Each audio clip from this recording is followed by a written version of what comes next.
ತುಮಕೂರು ಜಿಲ್ಲೆಯ ಜಲಭೌಗೋಳಿಕ ಜೀವನಾಡಿಗಳಲ್ಲಿ ಒಂದು ದೇವರಾಯನ ದುರ್ಗದ ಬೆಟ್ಟದ ಸಾಲು.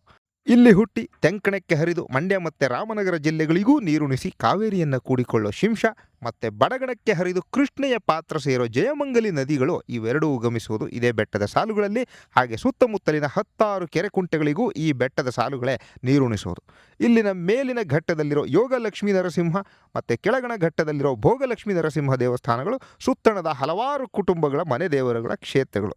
ಈ ದೇವಸ್ಥಾನಗಳ ಈಗಿನ ರಚನೆಯನ್ನು 17ರಿಂದ 19ನೇ ಶತಮಾನದ ಅವಧಿಯಲ್ಲಿ ಮೈಸೂರು ಸಂಸ್ಥಾನದವರು ಕಟ್ಟಿಸಿದ್ರು. ಆನೆಗಳ ಮೆಚ್ಚಿನ ವಿಹಾರಧಾಮವಾಗಿದ್ದ ಈ ಪ್ರದೇಶವನ್ನು ಹೊಯ್ಸಳರ ಕಾಲದಲ್ಲಿ ಕರಿಗಿರಿ ಅಂತಲೂ, ಹಾಗೆ ಮುಂದೆ ವಿಜಯನಗರದ ಕರ್ನಾಟಕ ಸಾಮ್ರಾಜ್ಯದ ಕಾಲದಲ್ಲಿ ಸ್ಥಳೀಯ ಪಾಳೆಗಾರ ಜಡಕನ ದುರ್ಗ ಅಂತಲೂ ಕರೀತಿದ್ರು. 17ನೇ ಶತಮಾನದ ಅಂತ್ಯಕ್ಕೆ ಮೈಸೂರಿನ ಚಿಕ್ಕದೇವರಾಜ ಒಡೆಯರು ಈ ಪ್ರದೇಶವನ್ನು ಆಕ್ರಮಿಸಿಕೊಂಡ ಬಳಿಕ ಈಗಿನ ದೇವರಾಯನ ದುರ್ಗ ಅನ್ನೋ ಹೆಸರು ಬಂತು. ತುಮಕೂರು ಪಟ್ಟಣದ ಹವಾಗುಣವನ್ನು ತಂಪಾಗಿಡುವಂಥ ದೇವರಾಯನ ದುರ್ಗ ಇದು.